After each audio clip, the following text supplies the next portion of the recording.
everyone doing? Hi. Thanks for your patience.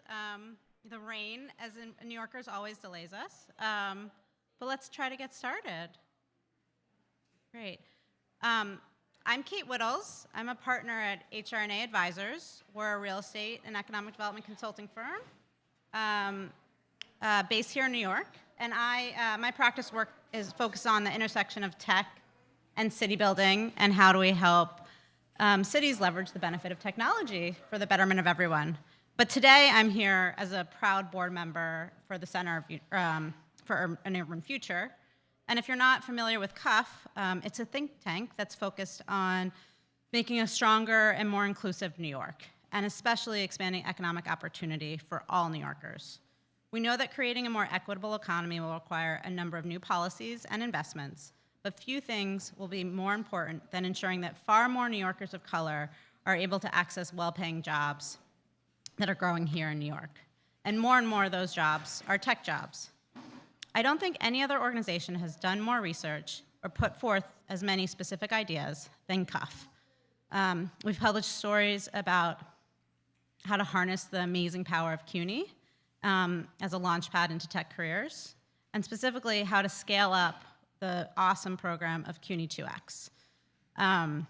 We've written studies on the potential to expand tech apprenticeships and scale our most effective tech training programs, as well as the need to train more of our teachers in computational thinking so they can expose our next generation of New Yorkers to tech jobs. But so much more work remains, both citywide and right here in Queens. In order to shine a light on this opportunity and tee up solutions, CUF has partnered with Amazon to convene forums in all 5 boroughs to discuss what actions are most needed to close the opportunity gap for tech careers in New York. We're so excited to explore the specific opportunities and challenges right here in Queens. Before we move on, I'd like to extend a very big thank you to Amazon for sponsoring this forum series and making every event possible. I'd also like to thank the awesome LaGuardia Community College for everything that it does in expanding access to tech jobs, and also for hosting us today. And the many community organizations that have partnered with us today for this event, including Queens EDC, Queens Chamber of Commerce, Pursuit, the Tech Incubator at Queens College, Urban Upbound, Common Point Queens, Queens Community House, Queens Public Library, Perscolas, and New York City ETC. Now I'm delighted to introduce our next speaker, Amazon New York Head of Community Affairs, Carly Graham-Garcia. Please join me in welcoming Carly.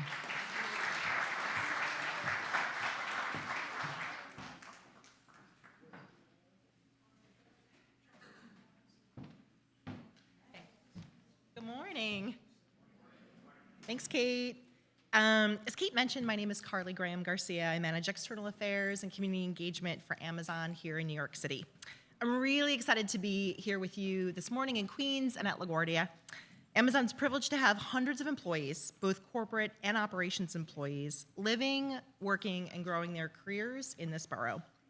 As some of you may already know, as this is our 3rd series, Amazon is razor focused on helping New Yorkers access well-paying tech jobs. We often say that Amazon has a job for every New Yorker. In the last 10 years, we've created more jobs than any other company in the United States. But we're intent on doing even more here, especially through educational partnerships with CUNY and other workforce development organizations, some of which we'll hear from today, and many of which Kate mentioned. Yes, I appreciate that. Here at LaGuardia Community College and also at Queens College, we are prepaying tuition for our hourly employees to further their careers in the industry of their choosing through a program called Career Choice. Many of them choose tech. And earlier this year, Amazon Web Services, AWS, launched a partnership with 3 CUNY colleges, including Queensborough Community College, to integrate AWS cloud curriculum into key programs of study. AWS and its employer partners work directly with CUNY faculty to prepare students for cloud roles like technical account managers, solutions architects, and quality assurance engineers. These are early career tech roles in demand from a large bench of employers, not just AWS.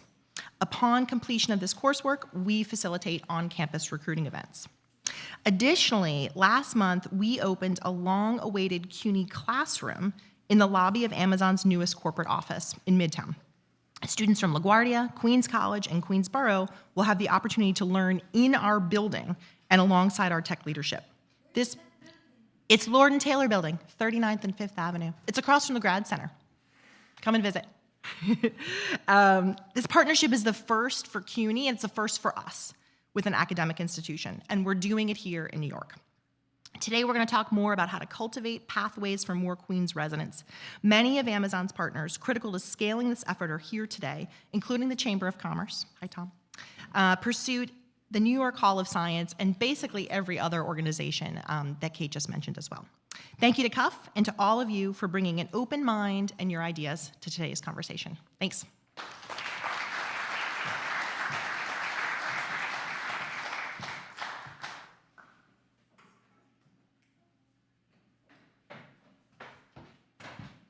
Good morning, everybody. Is Councilmember Juan here? All right, please come and join me. We'll get started. Oh, we're right behind me. Hey, Councilmember, come on up and join me.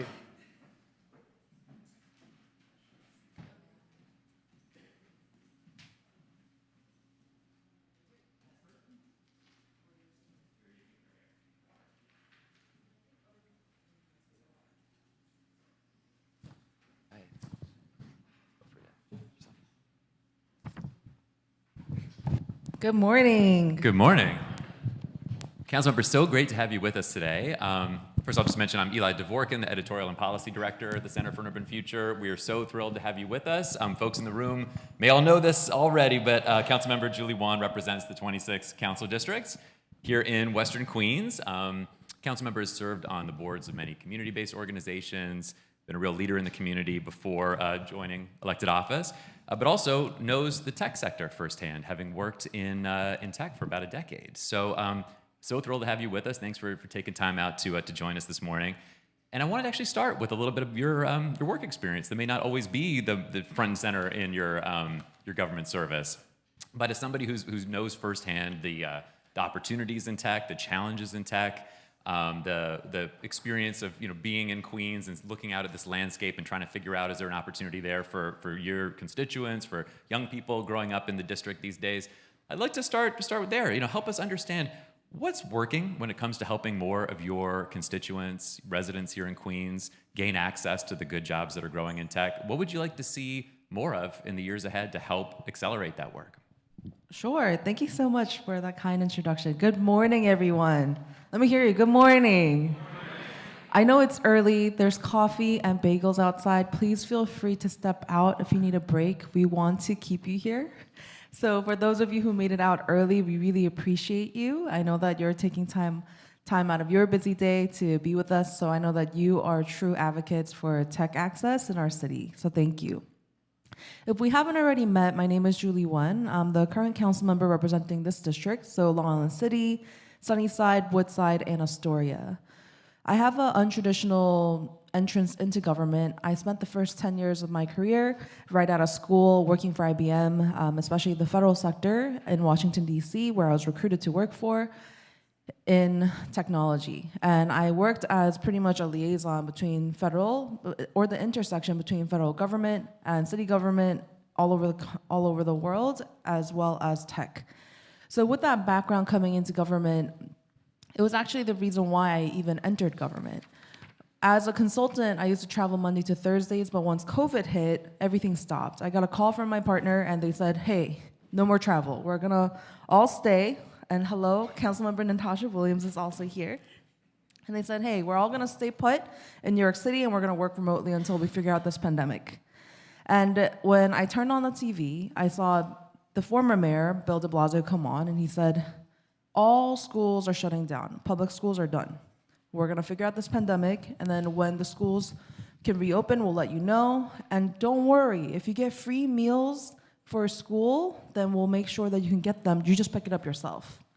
I'm an immigrant. I came here in 1998 with my family, and I grew up on public school free lunch.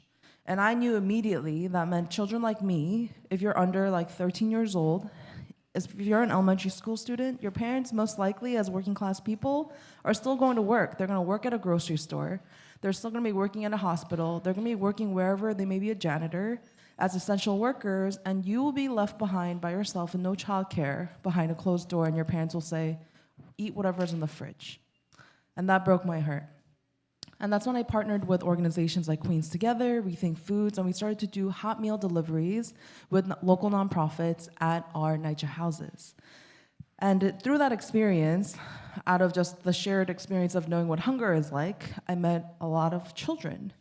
And I'll never forget this one girl that I met at Ravenswood who was about 8 years old, and she said, I sit here every day at this bus stop for about 6 hours so that I can go to school on my tablet using Link NYC, which is not a reliable internet service. And that really pissed me off. So as a federal contractor, I knew that with $20 with T-Mobile or other internet providers that I could get you a hotspot with a federal contract, and it would be for up to 12 to 19 devices. And even though Bill de Blasio at the time was sitting on more than $150 million for broadband access, he did nothing about it. And that's what really pushed me to pivot into government. And I'm proud to say within my first year as an elected official, not even in our second year right now, every single NYCHA resident in my district, so Woodside houses, Ravenswood houses, and Queensbridge houses, now has Big Apple Connect, which is a citywide, city-funded program for the next 3 years to have free internet, cable TV, and we also used ACP to get them unlimited call and text for their cell phones. So that's what we call access, and it's like Maslow's basic needs, right? We can't talk about having access to access to technology jobs if especially the next generation themselves don't have internet to be part of that economy at all, or even participate. So that's what I came here to do, and that was like the basic things that we wanted to take care of as I got started. Thanks, Councilmember. And I just want to acknowledge and welcome Councilmember Natasha Williams as well. Councilmember Williams from District 27, Southeastern Queens, has been a community leader, an advocate, an organizer, and has really prioritized economic opportunity and youth development in this council. So welcome, Councilmember. Great to have you with us as well. So let me bring into the conversation and talk a little bit about your district in Southeastern Queens. I mean, you're out there constantly, you're in schools, you're talking to young people, talking to college students. And I'd like to get a sense from you, when you speak to folks on the ground in your district, do they see opportunities in tech as being accessible to them? Is this a passion or aspiration? Does it feel like it's in grasp or out of reach? Help us understand what's the mood in the district when it comes to expanding access to tech careers. So you did mention I'm from Southeast Queens, so we are very far. Kind of the forgotten place, I feel like sometimes in New York City, when you think about these type of opportunities, you think about certain places in New York City, and you probably rarely think about Southeast Queens, and I think that's like a current theme across the community. So of course, we're an amazing community, lots of different opportunities, and lots of amazing people, especially our young folks, but in the community, that type of access isn't always readily available. Even myself, when I went to school or I wanted to do something that was a little bit beyond typically going to your high school, I always had to travel outside of my district. I was in the dance world, and oftentimes I had to travel to the city to go to dance school if I want to go to a top dance program, or I have to travel to another part of Queens if I want to learn better ballet classes outside of what was happening. And it's not that our community does not have that level of expertise, but it appears that those investments and those opportunities are going to other communities. And so we constantly have to travel outside of our community if we want to receive some type of resource or opportunity. So for me, access also comes in the form of locality. And for us, I feel like we need to have more opportunities, options for our young folks where they don't have to travel outside of Southeast Queens to get that type of resource. And so I think that, to me, is really the concurrent theme across the district. Yeah, go ahead, Councilmember. Yeah, I completely agree with Councilmember Williams, and you gotta give her a round of applause because that means that she walked here. I mean, not walked here. She woke up. She woke up at the crack of dawn to be here with us. And I know that Our borough president is also here. That means that he also woke up really early to come all the way Three highways. It's far. For even when I compare Western Queens to Southeast Queens, for example, right here in our district, we have Queens Technical High School, where we have Gotham Point High School, we have Infotech High School. We have these specialized high schools that are building a pipeline for the technology or STEAM sector straight into college or associate programs like here to bring them straight into the technology world.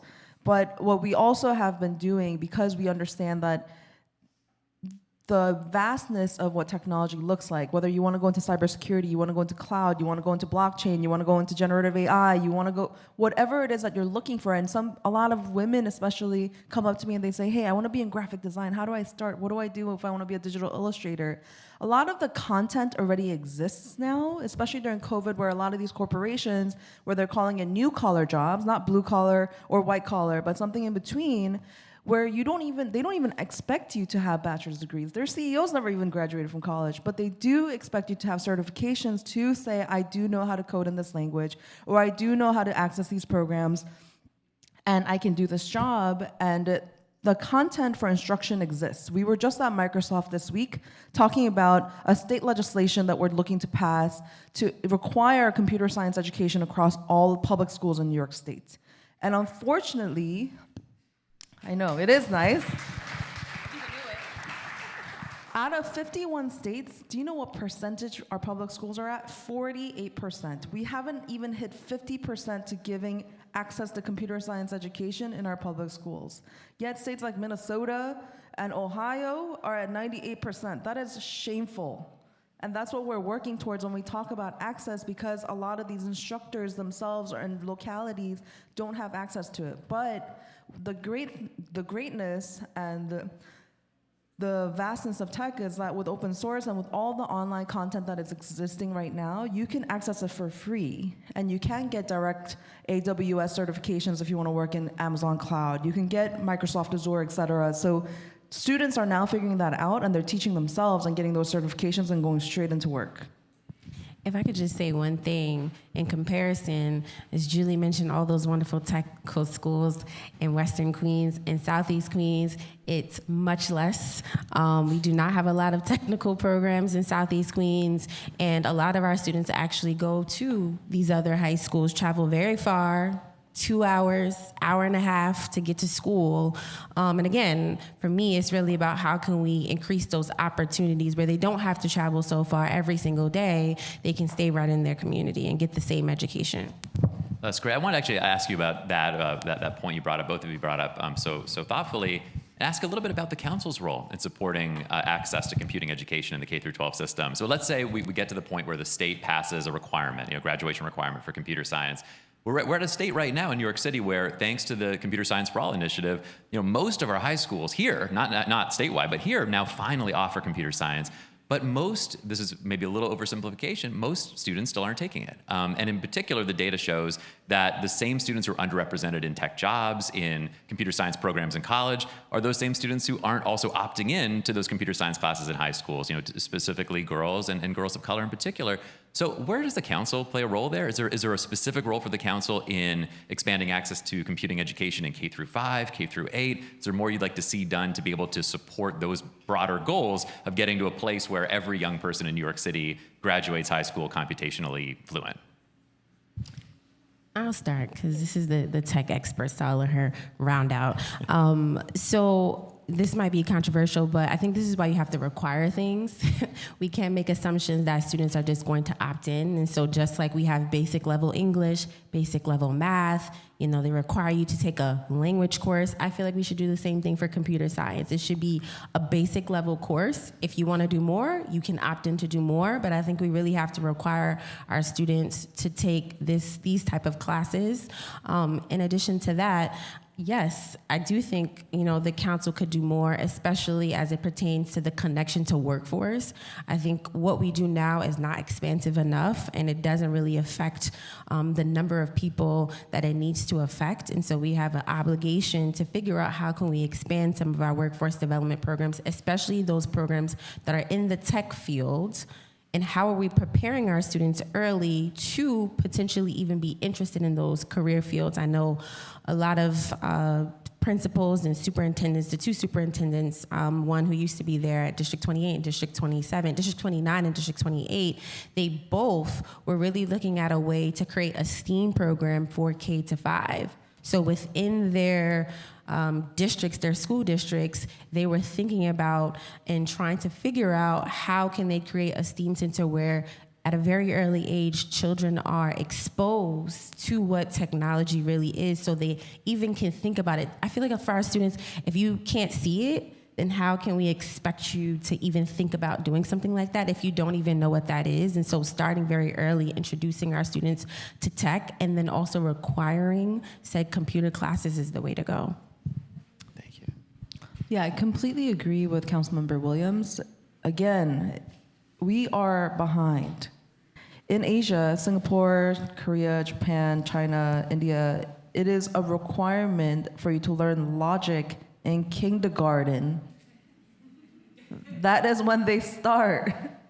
We are behind. For us to now be in 2023, as students are teaching themselves generative AI with GPT, we are just trying to pass legislation to require computer science for high school students. We are behind. So we want to make sure that we are exposing children early, and exactly what you all are doing in partnership with LaGuardia Community College and Center for Urban Future is what we need to do. But just from a raise of hand, how many of you are LaGuardia Community College students in here? Yes, that's what I thought. It would be good for us to have these conversations with students directly, because it's never too late. No matter how old you are, no matter what your income level is, it is never too late for you to pivot into a technical career, but we have to talk about it. If right now there isn't a single woman, like not even white women, who's an executive for these new AI companies in this country, that is a problem. And the amount of women working in the AI field is abysmal.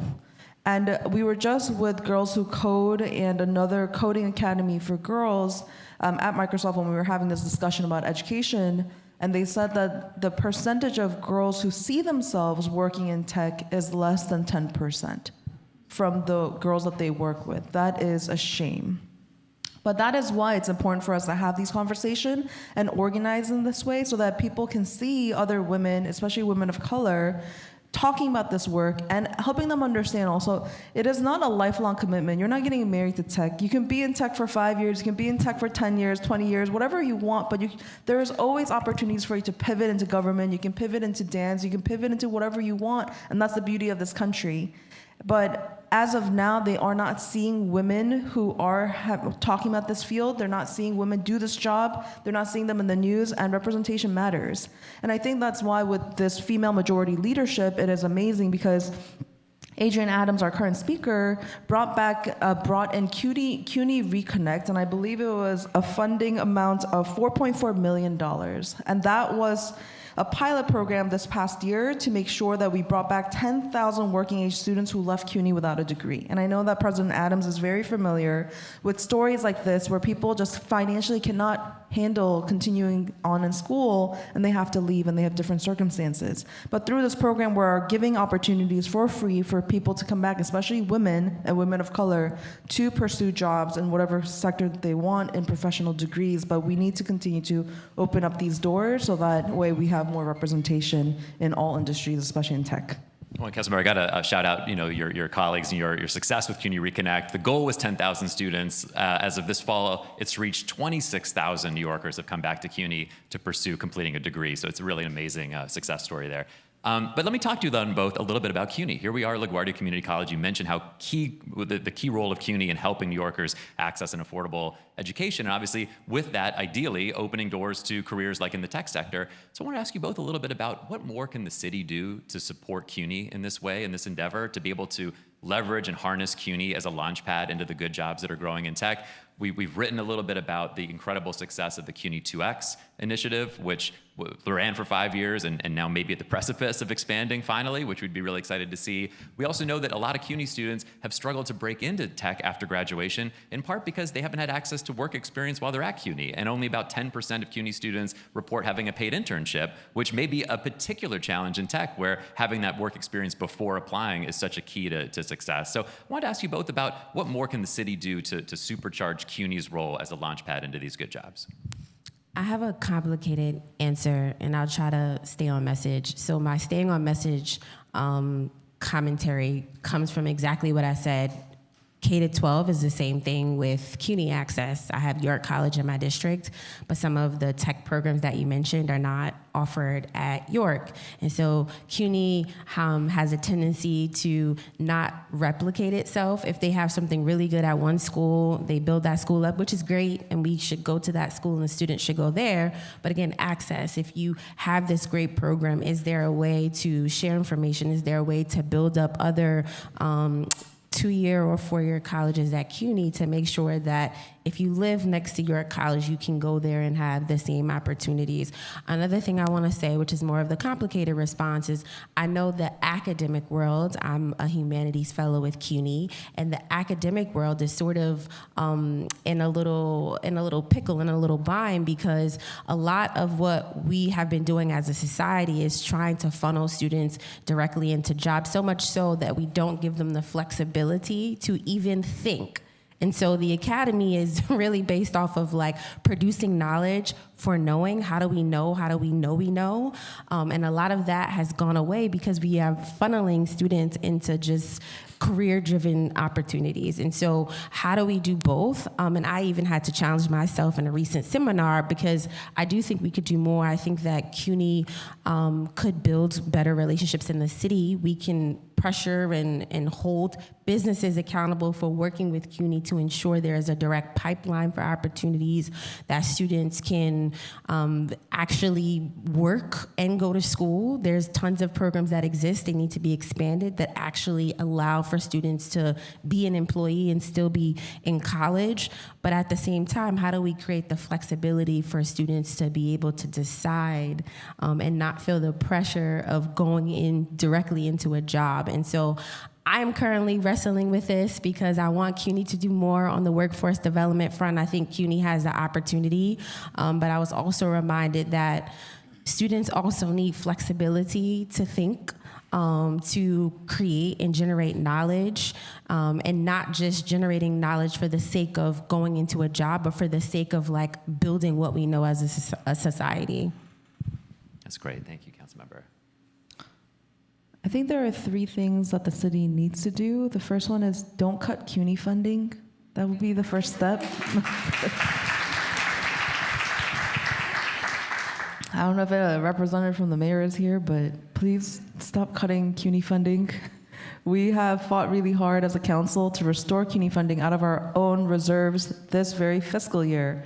What we're seeing is that the mayor traditionally has the manners or courtesy to say, okay, you council have went into your own reserves, dug it out of your pockets, found a change under the couch, and have restored libraries funding, have restored 3K funding, have restored CUNY funding, because education is the most important to our city. They usually don't touch that, even if we have a fiscal crisis. They don't go and slash what we had just restored. They look elsewhere, but instead we have seen across the board just sledgehammer taken to our budget for CUNY, and that breaks our heart. That is not okay. I started all my prerequisites at CUNY City because that's what we could afford as a family. And this is the pipeline for all of the young folks. And if New York City's revenue is doing better, as we're seeing than projected, then we have to respect and honor and understand and acknowledge that New York City is able to bounce back from the pandemic better than any other city in the world because of us, human capital. And if you want to continue to keep that strength, to keep our city the best city in the world, then we have to make sure that we are building a pipeline of young people and people who have returned to school to be the sharpest in the industry for any industry. So please don't cut CUNY funding. 2, I think we really have to think about standardization across CUNYs because we are hearing that directly from presidents of CUNYs as well as other council members who represent different districts that have CUNYs that no two CUNY is the same. And that's okay. Every single CUNY should have uniqueness. But the bare minimum of having certain programs being rolled out, we need to make sure that that's standardized. And thirdly, I really believe that we have to strengthen our connections with private-public partnerships because LaGuardia is amazing is that they are able to fundraise for their own schools and their foundation to pay for internships so that these working class students are not doing it for free. But not everyone can provide that. And to hear that CUNY students mostly don't have the work experience, that is a shame. We have to do better. We have to call up our partners at Amazon. We have to call up our partners at Microsoft, Google, everyone in the city who has an office here and say, we would like to create a program with you where we require that you take at least 10 students per semester to build up their work experience. And that is doable. The same way that I was recruited out of school, we need to make sure that there's recruitment happening at career fairs directly in our CUNYs and make sure that we're prioritizing them over private universities. Thank you, Councilmember. And so that is actually all the time we have for this first panel. I hope the audience could join me in a round of applause. Councilmember Williams, Councilmember Juan, thank you both so much for taking time out to do this today. We're going to have questions at the very end. I'm sorry, we just don't have time for questions. We do not. I really apologize. But I want to thank you so much. Thank you so much. Thank you. We are going to have time for questions at the end of the next panel. We've got a great panel. I know, but I'm sorry.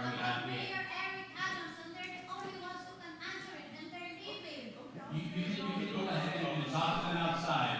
I'm angry because we are neglecting senior citizens. That's discrimination. You're only focusing on the young ones. He's closing the library on Sunday. We can no longer access the library on Sunday. We hear you. Because he closed it. Well, I definitely encourage you to talk to the council members out there. And by the way, we know that this borough is so many people that are over the age of 60. We know that the older adult population is growing fast, and at the Center for Urban Future, we absolutely care about kind of helping our older adults, and we've written a lot about that, and we think obviously training and tech is certainly part of that. But this conversation is not merely for young people. We know that tech is the future of the city, and that's why we're having this conversation about expanding access to tech careers for everyone. I'm Jonathan Bowles. I am the Executive Director of the Center for Urban Future. It's so great to be here today, and I'm not going to talk very much. I do want to say, in partnership with Amazon, my colleagues and I at the Center for Urban Future have been having a series of forums in all 5 boroughs about expanding access to tech careers. I'm not going to say which borough, which forum that actually is my favorite, but I will say that 4 of our 7 employees at the Center for Urban Future live in this borough.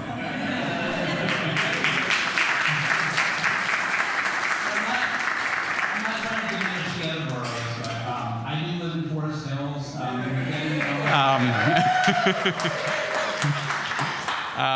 But it's a pleasure to be here. We not only fortunate to have the president of LaGuardia Community College here. I know the president of Queensborough is also here in attendance. We've got some great organizations, which Kate mentioned earlier. But I got to say, not only being here in Queens, I am just so personally thrilled to introduce our next speaker because all of us that live in Queens at the Center for Our Future are such big fans of Donovan Richards. He is such a leader for the borough. I think he's a leader for the city, and he's been doing so much to really fight. And I would say that if anybody doesn't know Donovan Richards, or if you know a little bit about him, I think you know he's a fighter. And he has done so much to fight to make this city healthier, safer, more economically prosperous, and more affordable. And so we love having him as borough president of this borough, and it's so great to have him here today. Donovan Richards.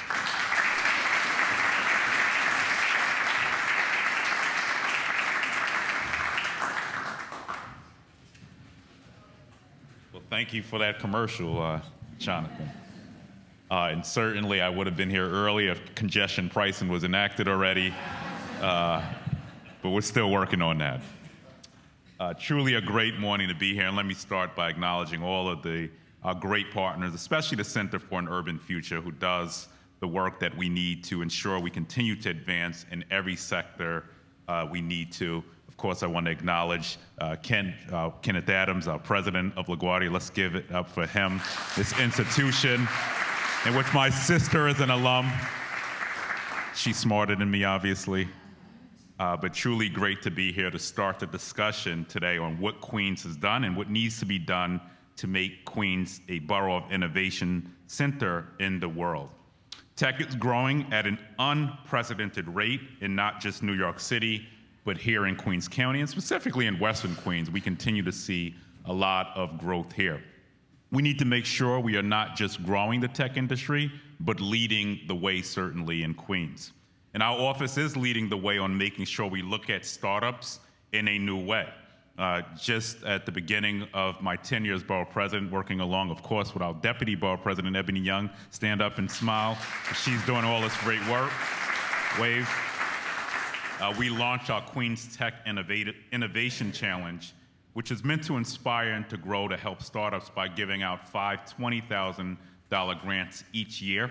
We have seen startups expand exponentially across the borough of Queens. And that is $100,000 for some startups that may not otherwise have had the opportunity they needed to scale up. And not only that, but even for those who do not win, we help provide alongside QEDC many things that would help them in the future, such as networking, mentorship opportunities, and training.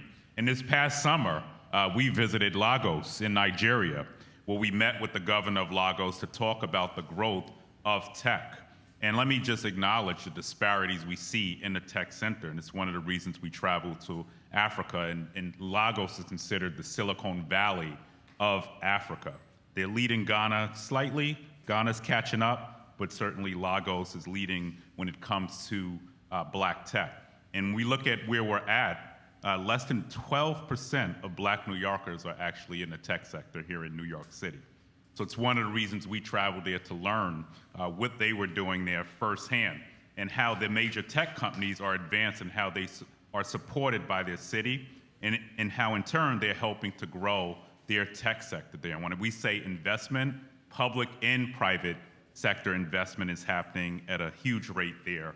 And we just hosted the governor of Lagos here who came to learn about a lot of our affordable housing initiatives. The trip was an exploration, of course, of what they are doing and how we can partner. And guess who was upstairs as we visited? And you could not make this up. We were at the equivalent of their Harvard University. NYU was upstairs. We're learning from Nigeria. Google and et cetera was there as well. We attended actually a forum with Google where we saw a lot of young, up-and-coming Africans from Nigeria actually pitching their ideas and getting their startups funded by the government and certainly by the tech sector. And then last January, I guess you could clap for that. You really like that, huh?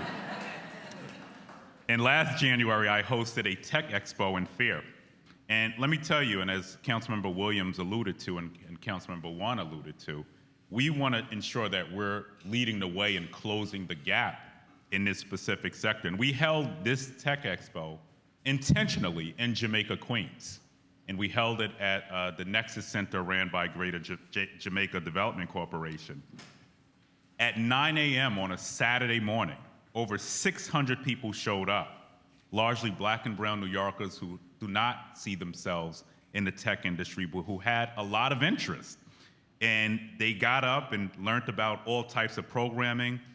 Certainly an inspiring day, and a day we stimulated a lot of minds, and certainly a day that was necessary in terms of growing our tech sector in every part of Queens.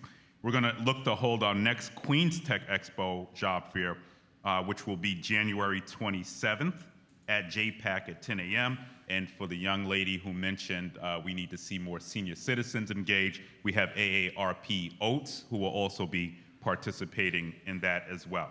So we're doing a lot, and I'm talking about offering training programs, investing in our public schools. In a few weeks, we're gonna make an announcement about $30 million in capital funding coming out of our budget to go into public schools, but especially those public schools and high schools around the borough who have historically been disinvested in. And a lot of what we're focusing in as we talk about the redevelopment now of JFK Airport, which I co-chair the advisory board on, we have about a $19 billion investment at JFK.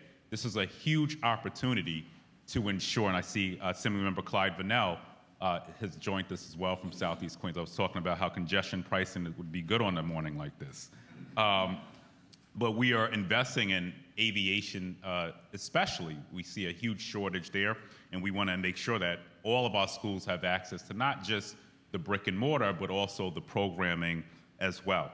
We're continuing to invest in our schools and libraries, and I've secured over $220 million during my tenure as borough president to invest largely in these institutions as we try to grow industries across the borough. So I'm so proud, and I know the speakers you will hear today from, some of who are leading the way to creating a successful and diverse tech industry in New York City, will share some other insight on what more we can be doing, because as Councilmember One said, we are behind, and we have to continue to invest in the human capital in our borough. And I'll also add that as we talk about tech and closing the gap, especially when it comes to communities of color, we are looking at right now, and we'll be going in, and I've been speaking to Mayor Adams on this, but we're looking to create our first Black tech hub right here in New York City. And it doesn't mean we're discriminating against anyone else. We want to open, but we need to ensure that we're closing these gaps. And I know we'll be having some further conversations with the administration in the days to come. And there's so much going on around Queens.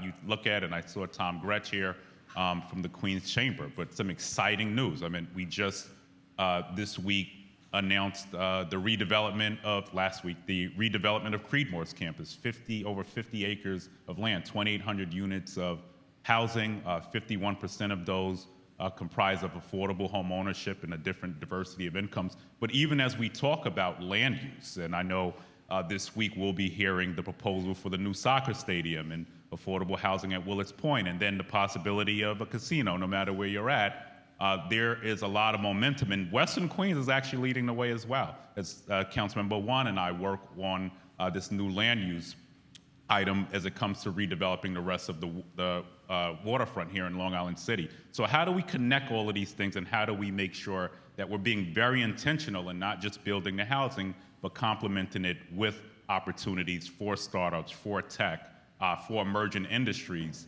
across Queens as well. So with that being said, I've spoken long enough, but I really want to thank Kenneth, Tom, Juke, and Clarissa, and Anthony, and all the people I'm here. Proud to represent each and every day. It's really special to represent this borough. The diversity is unmatched. 190 countries represented here, 360 languages and dialects spoken in Queens County. And certainly we see our migrant brothers and sisters here. We now have over 40,000 here in Queens, and we really want to make sure that we're priding ourselves and being open to everyone and creating opportunities for each and every person in this borough. And that's what LaGuardia Community College is certainly representative of. So thank you all for having me. I look forward to the work in the days ahead. Once again, want to thank all of our partners, and we certainly look forward to making sure that we make this a more inclusive industry. Thank you for the Center for Urban Future. Thank you for all the work you're doing.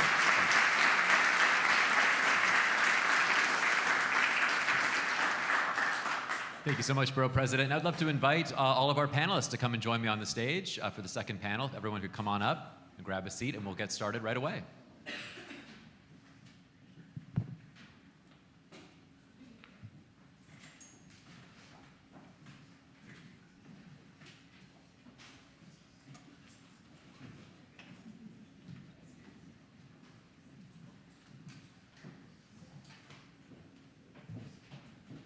We have 6 panelists this morning, so I will move over to the podium.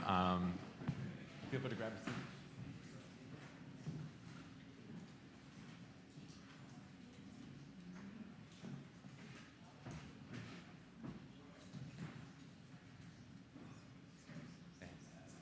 Perfect, right there. Great. Well, good morning, everyone.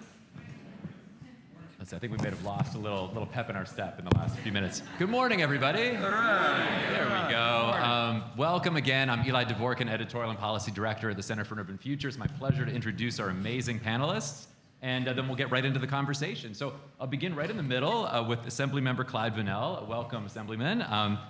Assemblymember Vannell represents the 33rd Assembly District in Queens, where he serves in the New York State Assembly. He chairs the subcommittee on internet and technology and is really focused on not only cultivating emerging technology in New York, but also expanding access to those careers. So welcome, Assemblyman. Great to have you with us. Thank you for having me.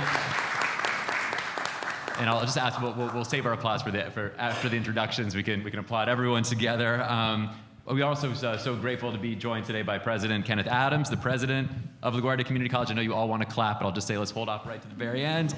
Over more than 2 decades in public service, President Adams has been Dean of Workforce and Economic Development at Bronx Community College, the CEO of Empire State Development, Commissioner of the New York State Department of Economic Development, among many other roles. And thanks so much for having us to your place today, Kenneth. Really appreciate it. My pleasure. Welcome. So we're also joined today by Tom Gretsch. Tom is the president and executive director of the Queens Chamber of Commerce, which represents over 1,400 businesses across the borough. And Tom is also leading new efforts to spark and grow a tech ecosystem here in Queens. So Tom, it's great to have you with us today. We're also joined today by Juke Su. Juke is the co-founder and CEO of Pursuit, a social impact organization that trains adults with the most need and potential to become the next generation of leaders in tech. And it's great to have you with us, Juke. Thanks for coming. We're also joined today by Clarissa James. Clarissa is the co-founder and executive director of Divas for Social Justice, a really amazing organization that provides free and sliding scale technology, training and classes and workshops to youth in underserved communities across southeastern Queens and in central Brooklyn as well. Welcome, Clarissa.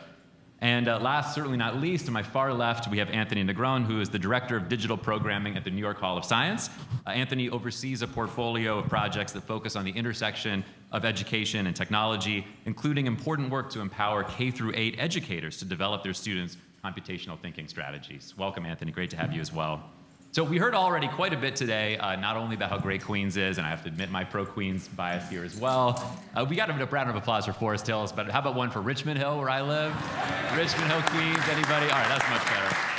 I was gonna keep my Queens bias out of this, but we're in a safe space here. So, but I wanted to talk not just about the opportunity here in Queens, but all over New York City, where over the past 10, 15 years, we've seen the tech sector has added more middle and high wage jobs than any other part of our city's economy, over 114,000 jobs in just the past decade alone. And it's also led the city's jobs recovery from the pandemic, with the tech sector in general up over where it was in 2019. But at the same time, I wanted to ask all of you as a starting point, have Queens residents benefited from this boom? I'll open this up to anybody. And what do we need to be doing? What's the top things that we need to be doing as a city to ensure that more Queens residents can access the good jobs growing here and across all 5 boroughs in tech? So I'll jump in if you don't mind. Sure, Tom. Go. So thank you very much for having me. Shout out to some of my staff that's here, Neil and Shariar, as well as Laura Rothrock, my partner in crime from the Long Island City Partnership. So the saddest day of my professional life, 5 years ago when Amazon pulled out. Seriously, the worst possible outcome for that project. But in the meantime, we worked really hard, put together some great people to kind of find a way to kind of bounce back from that, to get people from Queens jobs. Juke and I were part of that. He felt that pain, probably still does to a certain extent. But at the end of the day, we formed the Queens Tech Council. So real quick, we want to get people that have an aspiration for tech to kind of come to the table and work. The first group I asked, the first company I asked, who was before her time, was Amazon to be part of that tech council. So today we have Meta, Facebook, Amazon, Google, you name a tech company, but we also go outside, right? And we have 5 tech incubators right now in Queens, 5. Jamaica, Rockaway, Queens College, here at LaGuardia, thanks to our friend Kenneth Adams, and also at East Elmhurst. Those 15 seats, those 5 incubators, are 70% minority women owned. And that we work in conjunction with Deputy Borough President, who the BP already acknowledged, Ebony Young, but we want to make sure that people understand the importance of tech. And tech incubators are wonderful, but they don't work unless there's an opportunity for funding. So separately, we've started a Queens Angel Fund, and we're trying to raise $40 million to fund those companies in tech and startups. That's the way to get young people to grow here in Queens and not go to Austin and not go to California or not go down south, but have the tech jobs right here in Queens County. No, well, that deserves a round of applause. That deserves a round of applause. The answer is no, right? We need to make sure, and we have great initiatives that we have, which is great. I mean, that we have in Queens to make sure that we get more people in Queens involved in the tech industry. First of all, big shout out to you guys for hosting this in Queens. So big shout out to Center for Urban Futures for doing this here. We have to do a number of things, right? So the tech industry is an industry that is growing faster than many of the other industries around the state, in the country, and in the world. So we have to make sure that if Queens residents and if minorities and women don't get involved now and early, we're going to get left behind even further and faster. So we have to make sure that we go where the ball is going. So what the chamber has been doing is phenomenal. What the other folks on this panel have been doing is phenomenal. We have to make sure that we invest in what? Number one, training for the jobs for tomorrow. We have to make sure that we invest in companies so that we are also founders and creators. So we have to make sure we do that intentionally, which we have many different efforts on doing that. But we also have to understand that before we get there, what story are we telling ourselves? Part of what Tom was talking about before with us losing the Amazon HQ2 was there are many of us that were saying the story that we can't even work in the industry. We can't even compete. And when we start off with that saying, with that mindset, we start off less than. When we are very creative, we are very inventive, we are very sharp, we have a lot of founders or what have you. We have to make sure that we have the programs to connect the dots. That's why it's great that we have, the folks here that actually are doing the work. But it's really important that we have the resources to be able to provide, to make sure we provide incentives to build in this industry, to be able to work in this industry. But one of the most dangerous things that I heard back in 2015 when we were potentially getting, that company here was, oh man, we're not even gonna get those jobs. We can't even compete. And that's wrong because, what we have, for example, my office, we have programs in tech to train folks from as low as second grade to adults. And there are programs here that'll talk about those types of trainings that take people from zero knowledge to software engineer. We have the capacity and we have to continue to do it. Thanks, Assemblyman. Well, I wanted to bring in our host today, President Adams, to talk a little bit about some of this, in part because some of that work is happening right here at LaGuardia. And we know that the number of LaGuardia students earning computer science degrees has more than doubled over the past 5 years, which is a really amazing achievement. But that's not the only path into tech from LaGuardia. You've got students in non-degree training in cybersecurity and systems administration, data analytics, and other tech-related fields. And there's also a lot of LaGuardia students who go on to pursue a 4-year degree as well, and that ends up being their path forward into the careers in tech. So I wanted to ask you a little bit, President Adams, when you look out at the landscape, everything that you're already doing here at LaGuardia, the ways in which you can start here and end up in the tech sector, what do you see as really working today? What's actually helping a young person or an adult who starts their journey here at LaGuardia move into the tech sector on the other end of that journey? And what can the city and the state do to help replicate or expand on that work? Eli, thanks, and good morning, everybody. Once again, I'm up here with the microphone, so as sort of the co-host of this event, great to see you all. Thanks so much. I do want to make a point just quickly, Eli. Someone commented, the previous speaker said, raise your hand. I think it was council member one. So raise your hand if you're a LaGuardia student. No hands went up. I need to explain that. Our last day of classes was Friday. This place, if we had this event, if we had this event last week, this place would have been packed, guys. But seriously, so classes ended Friday. It's reading. We have several days of kind of reading and prep for finals, which are later this week, and then we're done. So sorry that it's quiet in the hallway. It's not typically like this, okay? When we have elected officials here like this, I get nervous. I don't want to. Students aren't here. They might be in the library, but they're not here today. I should have fact-checked that, Ken, but I didn't look at the LaGuardia, calendar before hosting. No, we're delighted to have you, and pleased that of the 5 boroughs that you're going to, this is by far the best event, and you actually don't need to do Manhattan and Brooklyn after this because you've ended up here. They did Staten Island and Bronx before coming here. Back to your question, it was a Center for an Urban Future report a couple of years ago. Where's Jonathan? That revealed that LaGuardia Community College is actually the 3rd largest producer of STEM majors in the CUNY system, following City College in the outer borough of Manhattan and City Tech in downtown Brooklyn. And so, but we're a community college, so that's interesting. That tells you something about the scale of LaGuardia. We have 23,000 students this year, 13,000 pursuing associate degrees, 10,000 in workforce training programs, high school programs, and especially ESL. And so number one, yes, back to your question, Eli, we are doing a lot to try to help students from all across Queens of all backgrounds and all ages, to the woman's question earlier, to get onto some type of educational on-ramp to a great, rewarding career in tech, just like my friends and colleagues do as well on the panel. So when you said what's working in our experience, Eli, what's working are paid internships, apprenticeships. Anytime we can get a LaGuardia student the chance to get inside a company and really see the job and meet the people. Tech has so many applications. It's so broad. We could have students doing tech in healthcare or the arts or, Amazon. Where's Carly? At AW, thank you again for your support, Carly. But it's so broad, but the thing is, as we often say around here, you can't dream what you've never seen. And students have to be able to get out of camp, get off campus and into these companies.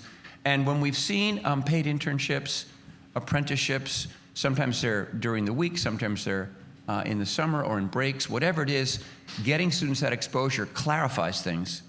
It helps them see the job and see what we call kind of adjacent jobs. So you're training for something, but then you see someone else doing work that's kind of similar, but it gives you a vision for your future, which helps you, by the way, come back here and study for your finals, because now you know why you're doing it. And the example I like to talk about from this semester now ending is our partnership with a MasterCard, where we had 15 students do basically an apprenticeship in cybersecurity that was designed by the HR team at MasterCard, so it's sort of proprietary, very specific things they needed the students to learn. They designed it with our faculty, and as 2X Tech provides all the evidence for when we can get industry representatives from places like MasterCard or Amazon to work directly with our amazing computer science faculty, then that curriculum is state of the art. It's up to date, and the students, of course, benefit from that. And so we did that with MasterCard, and these 15 students did both special classroom training in the cybersecurity curriculum, and then they did over 100 hours of paid internships. Really was, again, an apprenticeship at MasterCard. When the program ended, MasterCard offered all of the students full-time jobs in cybersecurity, jobs that started $70,000, $75,000, $80,000 a year. And one student, I saw her speak in an event, and I was very happy for her personally, but I was all of a sudden worried that she dropped out of LaGuardia to take the job. So I went and I said, did you get your, and she got her degree and got the job after she finished her computer science degree at LaGuardia. So that's important. But again, I'd say that's one of the lessons, Eli, is just the power of paid internships, of work-based learning, of getting out there and doing the work, connecting the skills that you're learning in class to a real situation, meeting the people, and really developing a vision for your future. Let me just ask one follow-up question about that, which is there a role for the city and the state to help you with this? I mean, of course there is. Because we know that there are, our CUNY college presidents are out there actually making these relationships translate into opportunities and dollars, but that's a difficult tactic to scale. So how can the city and the state help you with the goal of expanding access to those all-important paid work experiences? I'll take it back to something broader, and I want to recognize my friend and colleague, Christine Mancino, who's the president of Queensborough Community College. There are actually 5, if you include the law school, and we should, there are 5 CUNY institutions in Queens County. The law school, LaGuardia, Queensborough, Queens College, and of course, York in Jamaica. And so that's a sizable, if you will, CUNY infrastructure for training, education and training in tech that I just want everybody to recognize. Eli, what was your question? Was that we know that you could be out there all day long, Kenneth, trying to drum up opportunities. Oh, yes. paid How work can our friends in opportunities. government help? What can your friends Shame in on government me do to help? for spacing out on a question that's so fundamental. I think what happens is there are a number of ways that we can create partnerships with employers. Sometimes it's faculty, our full-time as well as adjunct faculty. Often it's our Office of Career Services. Sometimes students themselves have connections. And so we have these connections, but at the end of the day, this is the money part. We need to be able to pay students stipends. We have to cover the cost of stipends because our students, LaGuardia students, like most students in CUNY, can't afford the opportunity cost of unpaid work. I mean, half of our students, more actually, are working and going to school at the same time. To say you've got to do a 100-hour internship and not get paid is sort of untenable. It's not workable. And so we need as much government support as we can to pay the stipends and to pay some of the kind of operational costs for that, sometimes transportation too. And I'd bring it back to a point that you at CUF, you and Jonathan, your colleagues, have made for several years now, which is I think we need greater government investment in career services in CUNY. Remember I mentioned the 5 CUNY schools, and there are 25, 26 when you include the medical school at City College, 26 institutions in CUNY. And we always say that that economic mobility is the core purpose of CUNY. That economic mobility is central. It's our core purpose. And if that's the case, and I certainly believe it is, then career success has to be central to the mission. We have to make a much bigger investment in our career services offices in CUNY, because often it's just a small group of hardworking people down the hall on the left over there. It's an afterthought when it should be central to the mission, especially of the community colleges. So more government investment to support career services, which wouldn't just be for tech, by the way. That would help all of our students, and support, of course, for internship and work-based learning. That's great, Kenneth. Thank you. And for folks who may not be totally familiar with how this typically plays out at CUNY, our research has shown that a ratio of about 3,000 or even 4,000 students to one career advisor is pretty typical across the CUNY system. So it's a big, very challenging workload. So let me, Juke, I want to bring you in this conversation in part because we were just talking a little bit about what's working. And I think when I look at the landscape of expanding access to tech careers in Queens, Pursuit is what's working, part of what's working. So I want to ask you a little bit about why. I think there's a lot of appetite out there to replicate or expand what's working. Clearly, even the most effective technology training organizations like Pursuit are still serving only a few dozen to a few hundred people a year when there sounds like appetite to be serving thousands. So I want to ask you a little bit about what's the recipe to make sure that you can deliver those outcomes that your funders want, that government wants, and that crucially your learners want, and what makes it work? What makes it so that their folks are actually completing your fellowship program and landing those great jobs in tech?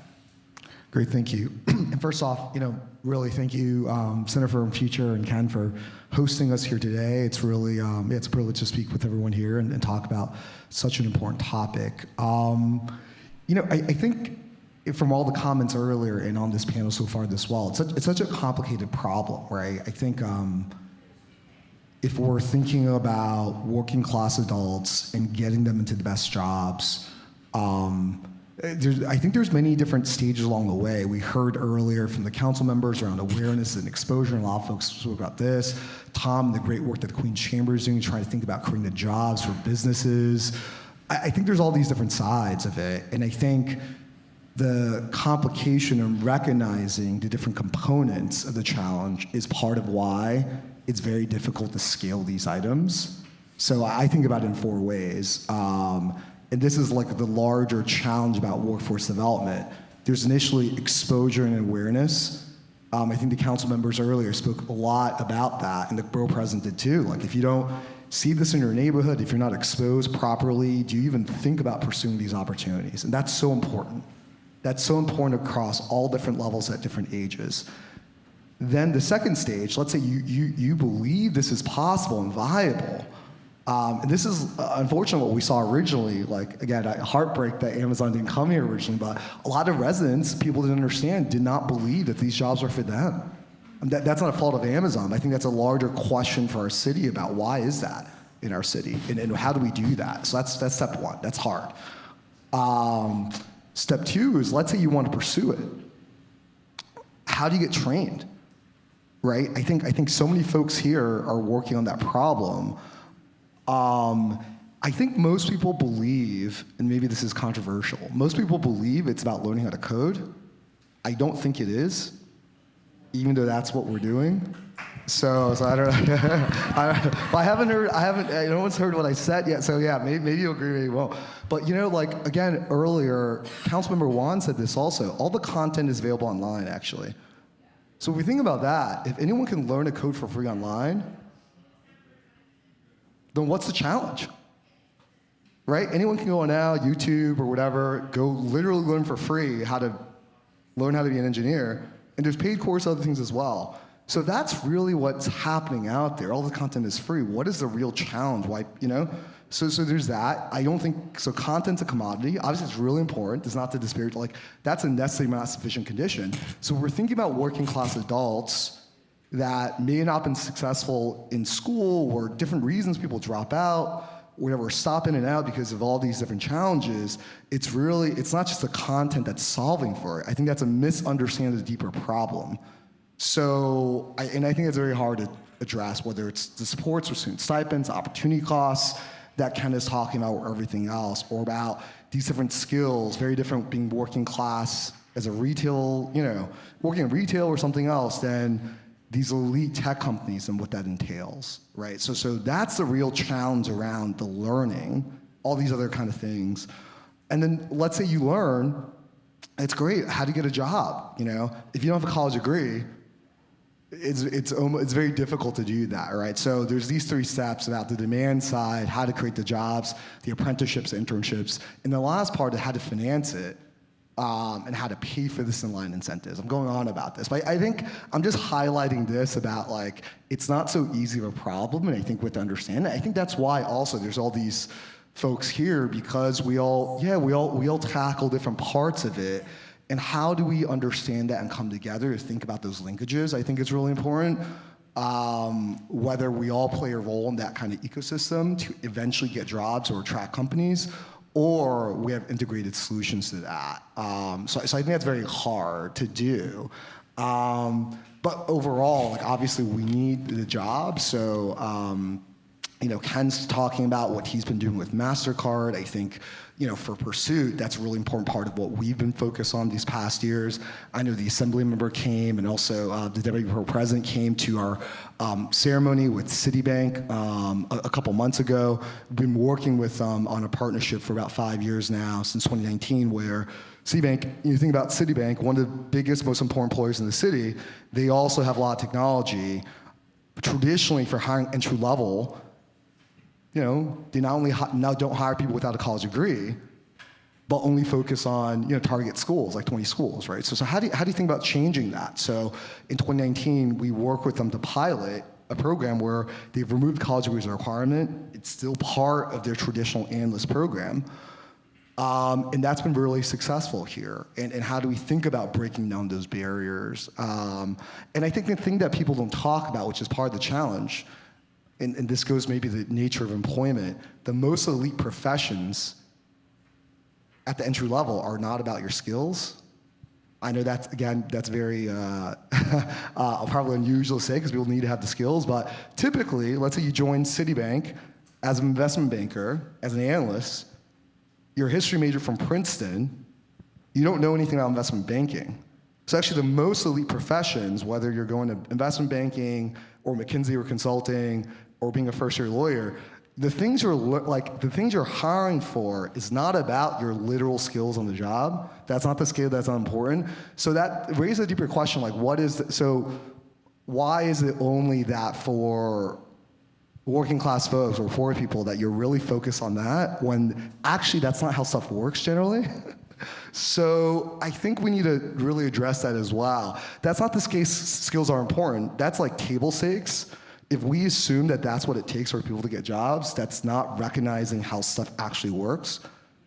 Table stakes are skills. Everyone has the skills, but there's a deeper thing to untangle to actually create the jobs and focus on what's successful on the job.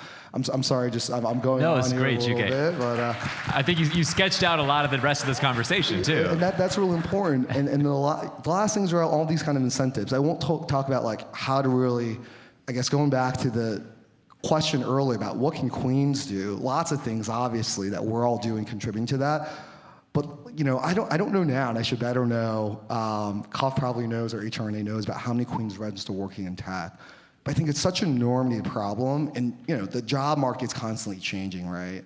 I think the main thing we know, whether impact of AI or crypto or anything else, is that there's going to be more jobs and more transformations that's going to be needed, right? Like, not to scare anyone, but I'm pretty scared. Like, all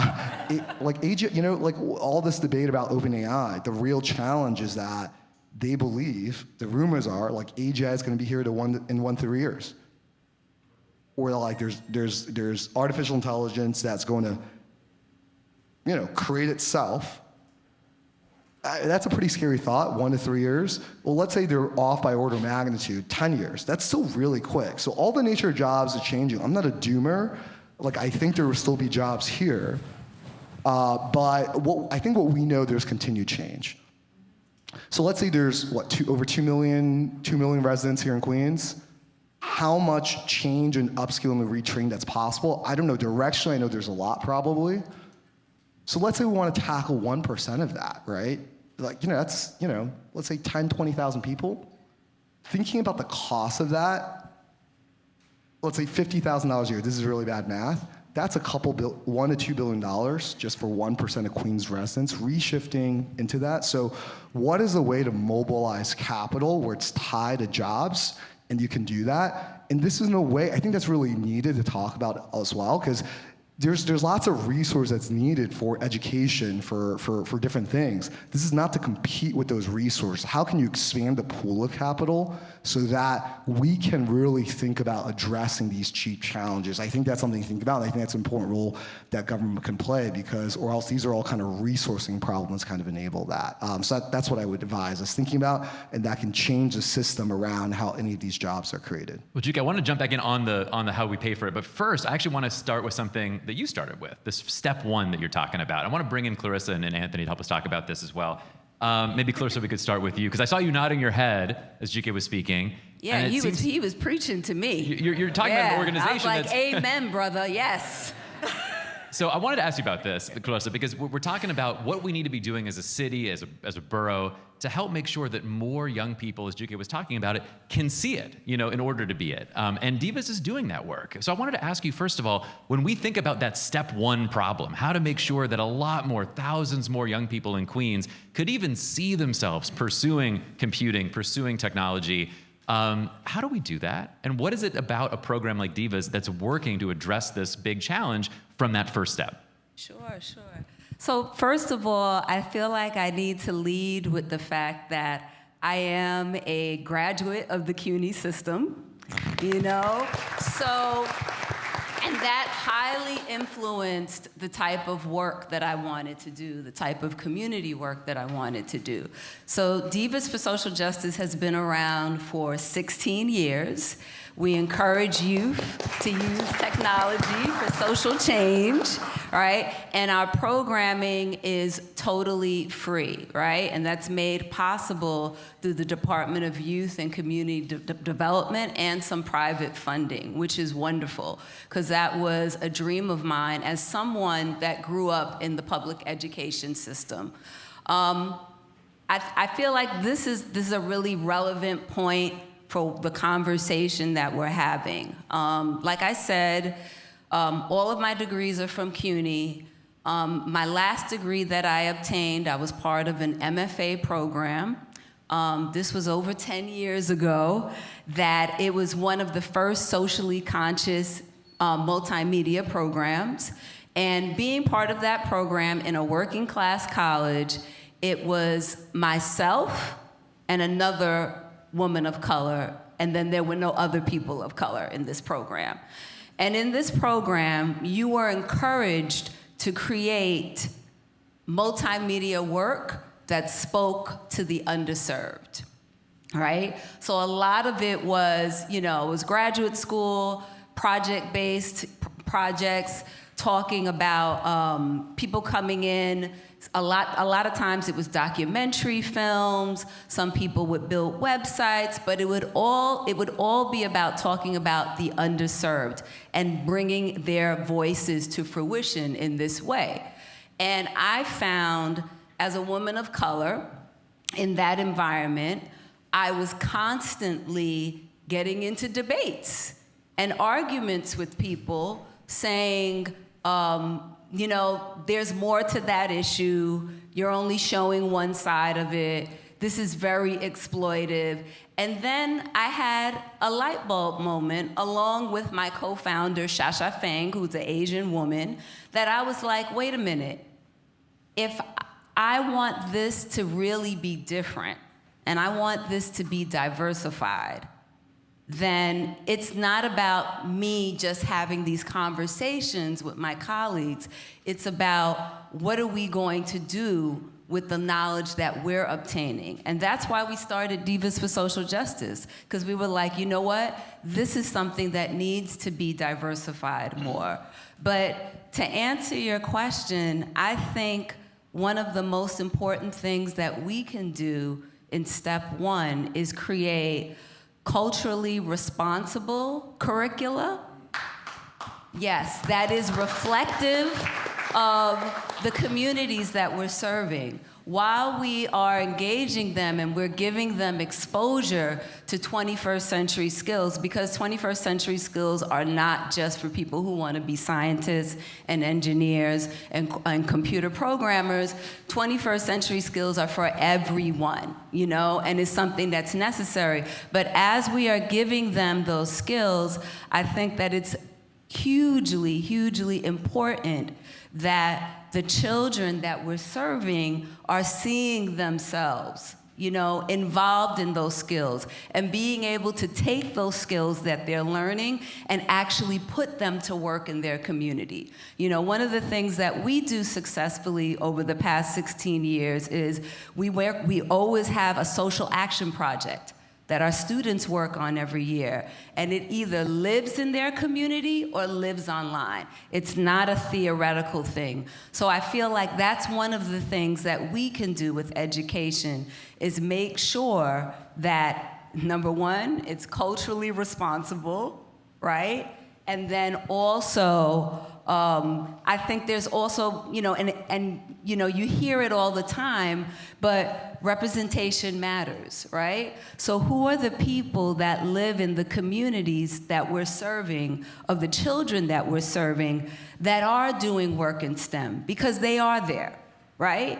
It's a matter of finding them and localizing that. It's great to see someone in a marketing campaign or on television or on social media, but it means so much more to a child that when they walk through their neighborhood, there is someone in their neighborhood that they know is an IT manager or a software engineer, or even someone like me, you know, that runs a tech-based arts organization. You know, for them to be able to say, that person lives in my neighborhood and that's a possibility for me, that's the most impactful thing we can do. Thanks, Clarissa. So Anthony, let me bring you in on a similar note and thinking about what more we need to be doing to expand access to computing education way earlier in our school system, in a child's life.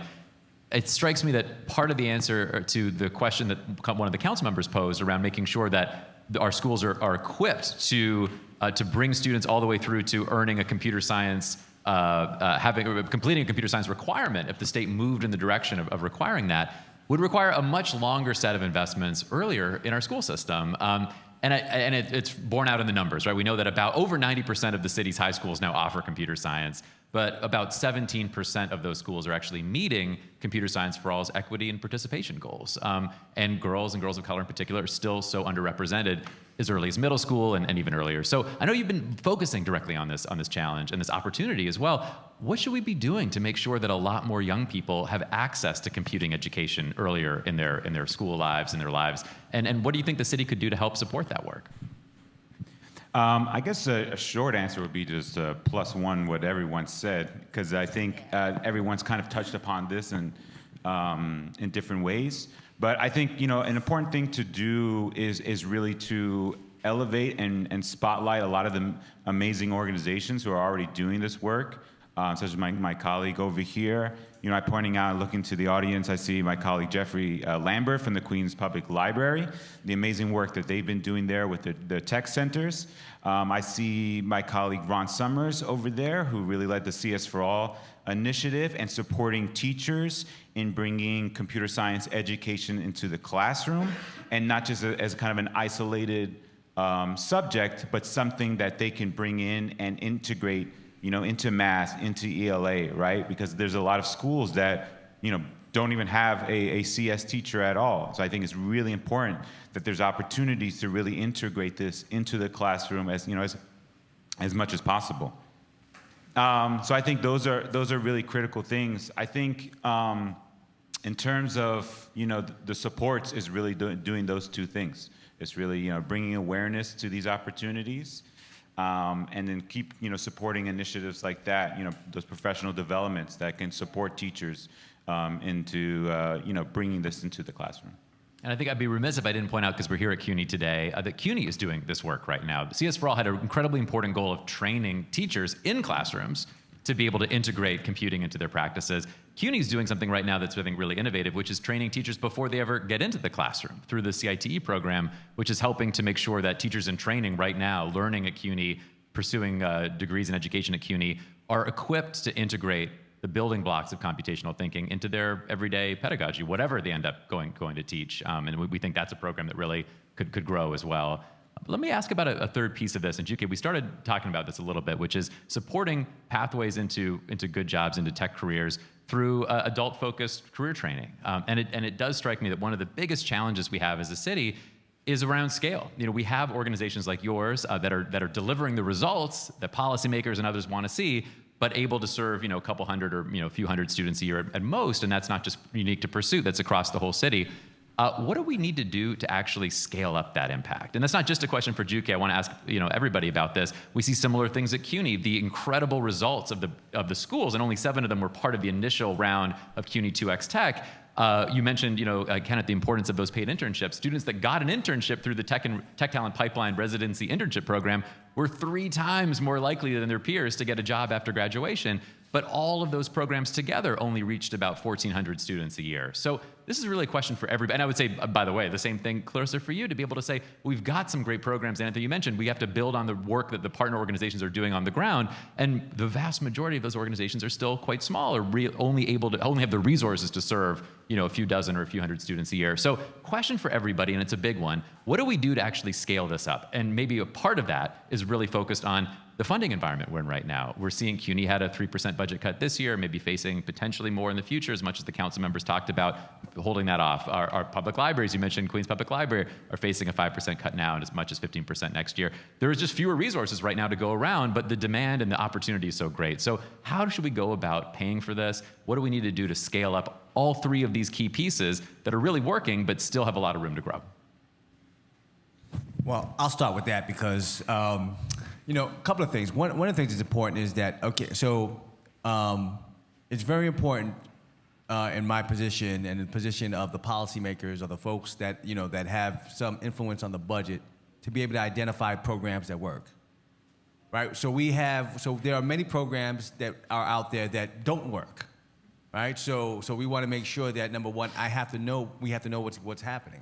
I was blown away. I participated in a number of the different programs here, and you know, just talking about what, you know, seeing the graduation that Pursuit had with almost 20 people that were regular folks from the neighborhood that went through the program for I don't know, for a year or 18 months, and they all got hired at City and starting salary was close to 6 figures, transformed their lives.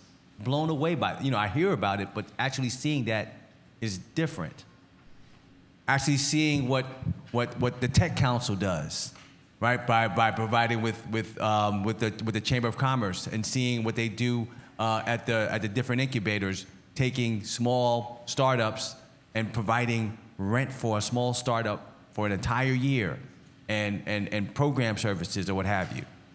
seeing what LaGuardia does, preparing students, students and adults for the tech industries, seeing what these different programs are. So we have to make sure that we see this, identify what works, and put more investment in those programs.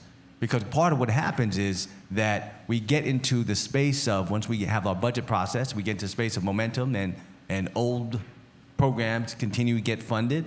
So we have to make sure that we are constantly seeing and learning what's happening. That's part of the reason why I'm participating here. I'm blown away by what we have actually already happening. How do we build it? How do we grow it? How do we scale it? I saw a great stat recently that struck me right between the eyes. So Queens has 2.4 million people, and the stat was from the Wall Street Journal that there's 2.4 million, coincidentally, cashiers in America. Cashiers, right? So that's like a dodo bird moment, right? Cashiers are going away. I personally hate the self-service part of the whole, whether you go shopping and so on, but the reality is they're going to go away. But what happens to all those people? Right? So it's little kids growing up and people that are older and so on. You got people in a career path that's a dead end. Like, just to call it out, it's a dead end, right? Over the course of time. So we got to retrain those folks, right? So as people think about getting out of that business because it's going away, maybe they can be retrained or repurposed for the customer service part of that, right? Whether it's a hotel, a supermarket, a bodega, wherever it happens to be, the automation of that's going to go away. And it ties into what the Assemblyman said about AI coming and so on, and UK as well. But get those people retrained. They're already there. They're active members in the workforce. It's really tough to get young people to, trust me when I tell you this, companies call me all the time. I can't get them to show up on time. It's young and old. I can't get them to come for 5 days in a row. It's a big, big challenge. You got a bunch of people that are already out there doing their thing as a cashier, and I don't demean that at all, right? But it's going away. A place like CUNY, this place, LaGuardia, could help retrain those people and place them within the same company, because if you're a small store or a larger one, you need those employees. Even though that task is going to go away, we got to retrain them in a very, very important way. Can I jump in, Eli? One of the things that's missing at scale when you're looking for is a way to pay for this. In other words, if we really wanted to enable many, many more people to take training so they weren't destined to be a cashier forever, or to upskill in the way Tom is describing, you have to pay a way to pay for it. And so the two examples I'll give is the government financial aid system in this country, right? So Pell Grants from the Department of Education, people familiar with Pell, and TAP, or the Tuition Assistance Program in New York State, are the two main sources of government financial aid for higher education. They both historically are limited to degree-seeking students. So Pell Grants, right? We have most of our students here qualify for Pell and LaGuardia, but you can't use Pell to take a non-degree program run by Hannah Weinstock or Sunil, my colleagues who are here, that's preparing you to be a central sterilization technician, a very high-paying, super high-skilled, really important job in healthcare in New York City right now. You got to pay cash out of your pocket, right, for anything that's not a degree program. So part one here, we got everybody in the room except our members of Congress, so let's save this for another day. But there is a debate going on, there has been every year actually, on something called workforce Pell or short-term Pell. So there's debate in Washington about changing the federal regulations around Pell Awards so that you could use some amount of your Pell grant, which is $6,000 a year for a qualifying student this year, some could be used for a non-credit workforce training program. And those could be limited to certain programs by certain providers if people are worried about fraud and other things. So that's one proposal, is to really change federal law that would make an amazing amount of funding available for low-income people to, again, use Pell for workforce training programs, especially those in IT.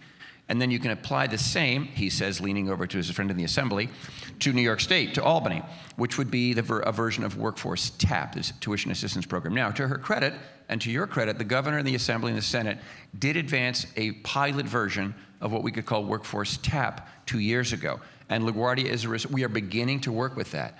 And so should this work out, again, the idea would be a student who qualifies for state financial aid, which historically has been limited to degree-seeking students, some portion of that TAP award, it's points, it's 36 points is how it's used. Some of those points could be used to pay for a tech training program, a healthcare training program, in our case, HVAC, plumbing, building trades, anything like that.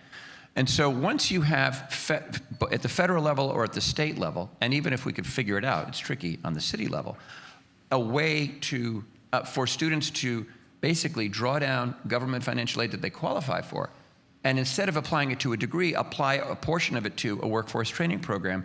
Trust me, the providers are ready. We would figure it out. But that would be a game changer, a change in government policy around what qualifies when you're talking about the use of government financial aid. Because again, we have a very traditional system, and LaGuardia faculty that are here, I'm not saying we would take it away from degree students, not at all. We would add to it, right? And so you could use your Pell or your TAP for training programs, and that would be a solution, Eli, at scale. Thanks, President Adams. Appreciate that. Juke, I want to bring you into, we only have a little bit of time left, so maybe just briefly about, I know you're thinking about other ways to pay for this, including mobilizing private dollars as well. So how will we do it? Yeah, I don't have the solution, obviously, but I think the points that both the Assembly member and Ken made are very good ones. Obviously, to do this at any sort of scale, it's mobilizing. Yeah, just going back to the bad math, like, right, 1% of Queens residents, 10, 20,000 people, that's billions of dollars. I think there's not one solution for this. As the Assembly member said also, I think it's not just funding, but yeah, it's really hard. Workforce is hard, right? What are the results? What happens on the job? And how do you understand that? That's obviously really critical. And then how do you ascertain what's viable? I think Ken's idea around, obviously, what are those dollars for tap and wield are really, really important. So much as affects policy. But I think there's a larger, and this is kind of a wonky term, but capital stack. It's not mutually exclusive. We need to change what the policies are to tap into, to tap into tap. I guess that's not in these things, but I think there's a larger mobilization of dollars that are possible. So what Pursuit's really interested in is around, we created this kind of job bond about 7 years ago, how to really tie outcomes in a way that's not student loan or debt-based, where it's a kind of a negative kind of based kind of financial system and kind of punitive, to one in which it's about salary gains. It's a more equity-like structure where you're contributing based off success, and it's tied to results on the job. And I think ultimately, we're talking about the steps before. Step 1, step 2, training. Step 3, on-the-job employers. All those 3 steps, I think, are really important. And maybe different things pay for different things. Step 1, awareness and exposure. I think government funding and resources and philanthropy has to support that, because there's no job outcome necessary from there. But that's important. We need to resource and build those things that are really working. Step 2, I think it's probably a combination of enabling, we really believe in the job on model. That's not mutually exclusive with the other dollars, but we don't want to take away resources in the existing system that needs to go to CUNY and community colleges, et cetera. We need to figure out ways to expand those capital pools, which we think that's what this enables. And I think the third step on the job is employers, right? So, I think we all contribute. So we found a way also to think about registered apprenticeships. We became the first one in New York for software engineering early this year. There's a way employers also contribute to that. So I think it depends on which step, and it's not one solution. There's a larger capital stack around what kind of contributions goes towards what part of the value chain that creates. I know that's not a neat answer, but I think that's just a realistic way of thinking about it. And think about any kind of social problem. This is super hard. You look at climate also. It's also about what's the best way to finance the climate transition. What are the different parts of capital? What role does government play? What role does philanthropy play? What role does equity? What role does debt play? Thinking about that comprehensively is to tackle any social problem. And I think the same thing applies to the workforce. That's great, Juke. I appreciate it. Now, given where we are in the schedule, I want to open this up to our amazing audience as well. So here's how this is going to work. Please, show of hands if folks have questions. We have 2 colleagues with microphones. They will be coming around and sharing. Yes, we're going to go in order. We're going to take, I see your hand as well, but we're going to start right here in the middle with this gentleman with the red tie. My colleague can come down with the microphone. And then, so we'll start right there. And then let me just see hands after that. I'll make sure we get as many questions as possible. But we're going to start right here in the middle. Thank you. And if you could just let us know your name, if you're here with an organization, and please try to keep your questions brief so we can get to as many as possible. Thank you so much. I'll do my best. My name is Ron Summers. I'm the former executive director of CS Education for New York City Public Schools and current chief executive officer at Code Nation. I have a very macro question for y'all at the front, which really thinks about infrastructure as part of pathways. So y'all all have a very unique niche within the overall pathway problem. But if we start to think about it, and I think Joku, you said this perfectly around, there's the beginning and exposure, there's the middle, which is advanced access, and there's inclusion. This is truly a K through 17 problem. Yeah. How are we, or y'all, sitting up front, thinking about the infrastructure and the synergy that is required between the multiple organizations that you run, so that we're really thinking about the development of the future pipeline and not just quick fixes to workforce development in the current moment? That's an easy one, so anybody wants to jump in. So I so appreciate your question. I can only answer it from a grassroots organization's perspective, you know, in the sense of, I think what you're talking about is super important if we really want to move this needle. One of the things that we did as an organization, we came together with the Intrepid Museum as well as Cooper Union, and we formed a partnership to make sure that, so say for example, if students from Divas for Social Justice start at 8 years old, right? And they predominantly stay in our program until they're about 14 years old. Then from there would be a trade-off that they would go to the Goals for Girls program with the Intrepid Museum, and then through the partnership we have with Cooper Union, right, that focuses on arts and engineering, they would have an opportunity there, you know? So that was the way that we were trying to form that pipeline, and we actually applied for money from the National Science Foundation for that opportunity. I think the other thing is that, and this is something that Hall of Science is involved in too, we've been partnering with Columbia Law School to think about family engagement and technology, right? So we've been a part of this strategy program, that this cohort that we've been talking about. Okay, one of the things that I've noticed, like again, this is from a grassroots perspective, with the children that I serve, the children that are the most successful in our program are the parents that are eagerly, you know, involved, just with anything. So we thought, okay, a lot of times the parents would say to us, I wish I could learn about VR, or I wish I could learn about, you know, 3D printing and things like that. So we said, you know what? We need to address that. You know, if we're gonna be successful in meeting these students, we have to address that issue. And one of the things that we also did in partnership with NYU is we developed a model called the Social Justice Makerspace that we actually brought in, and we have it, that's based in Bedford-Stuyvesant, not in Queens. I want it in Queens though, right? But we actually created that model, and we brought in partners from our neighborhood. And shout out to Universal Hip Hop Parade, right? So we brought in different community stakeholders, people who ran tenant associations, parents, and said, if you had a makerspace in your neighborhood, what would you want it to look like? What would you want to learn in that space? And you know, makerspaces are traditionally, if you're membership based, and they're like $50 to $300 a month that they can cost you. So we were like, okay, that's another thing that we're going to do. So people can come to our makerspace and it's free. And it's open to families, children that we serve, children that live in the building, families that live in the building that's attached to the storefront where we have it. So those are some of the ways that we're trying to address that issue. So, Brother Summers, great question. Good seeing you here. So a couple of things. First of all, partnerships and collaboration, right? Partnerships, collaboration. We saw, and before I get into that, one of the things we saw, and again, I'm not an educator, we saw that phobias grow early. Yeah. I found out that by the time a child is in 4th grade, folks think or know that they don't like math or science.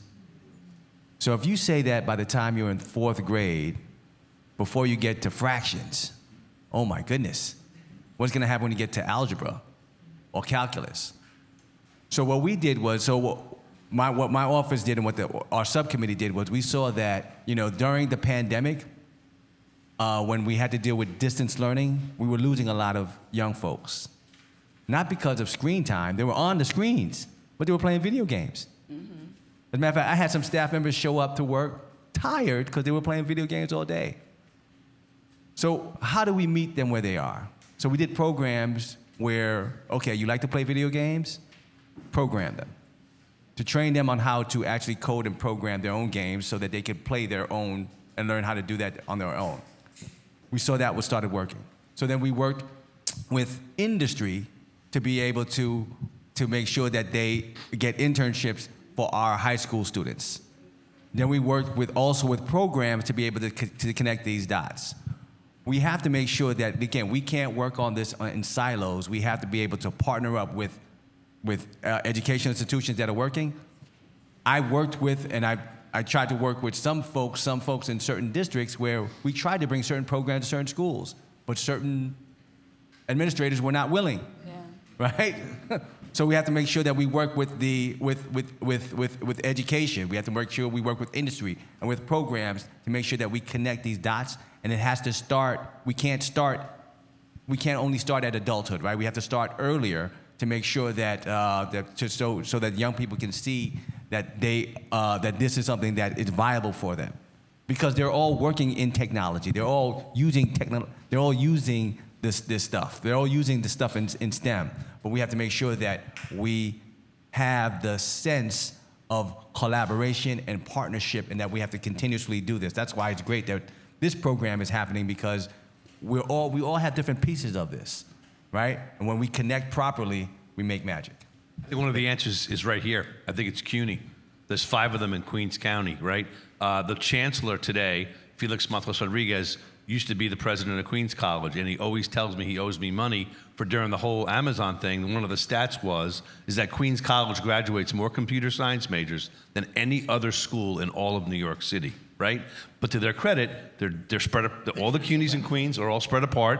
They're catching up, but at the end of the day, why reinvent the wheel? We have all the resources in Queens through CUNY. Comes back to being funded better, and collaboration and coordination, as the assemblyman said. But this place is a center of knowledge and a center of universe, a center of unity. We ought to make sure that we have the resources in place for all the CUNY schools to be able to have young people and older tap in. You're a great guest. You could come on this stage anytime. Anytime, Tom. Back to your really important question. So 2 answers. One, little, I guess, big picture. If school's so good, why don't we have more of it? New York State has 180 days in its calendar. Germany has 190. Australia's 200. South Korea 220. If school's so good, why don't we have more of it? That's number one, right? We should have a 200-day calendar, if you ask me. And on a more like granular, like we actually do this answer. More across CUNY, more dual enrollment programs. To get back to the infrastructure that you discussed, these are programs where you combine a high school and an associate degree together in 5 years. And so we have 3, Energy Tech High School, International High School, and Middle College High School across the street on Van Dam. And so those high school students in 5 years in their junior year, they start taking courses here. And they're specialized in different majors. Energy Tech is our energy technology degree. So but that extra year, that sort of 13th grade, if you will, by that point, they get both the associate degree, and they're well embedded in the CUNY system, so they can transfer and move on, and their high school diploma at the same time.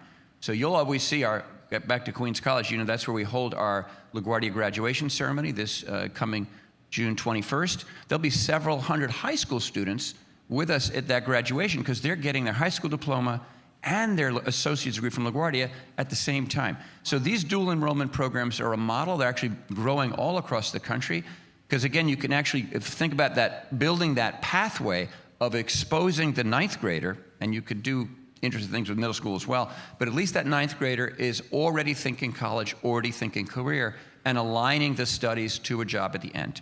Kenneth, one question. How do you align your 2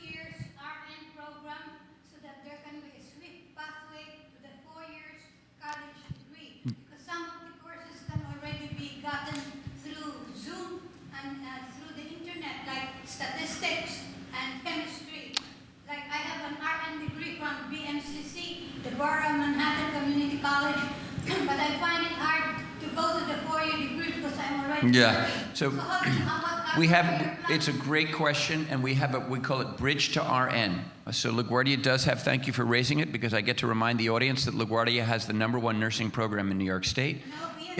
No, we're just, actually, on the NCLEX pass rate, the results of the latest NCLEX pass rate came out 2 weeks ago. So I beg to differ, with all due respect to my friends at BMCC. But the associate degree in nursing, as you well know, is an associate degree in nursing. And yes, you take the NCLEX and you're the RN, but this isn't really a high tech. But you are much better off career-wise to have the baccalaureate degree in nursing, the BSN, right? And it's true, you have to have a bridge program where the RN with the associate degree is not retaking courses for the bachelor's degree that individual's already taken. So you have to design the bridge to RN. We have it, BMCC has. Did I say BMCC is a very good school? It's a very good school. #1. So in the interest of time, I do want to try to get one more question, and I will say we have a whole report at the Center for Urban Future coming out about strengthening the transfer experience at CUNY, coming out in just the next few weeks. So more on that subject to come. But I'd love to get one more question about the topic of today's event, about expanding access to tech careers. I think I saw one earlier. Any other hands up? Yeah, we can go straight to the front row. Perfect.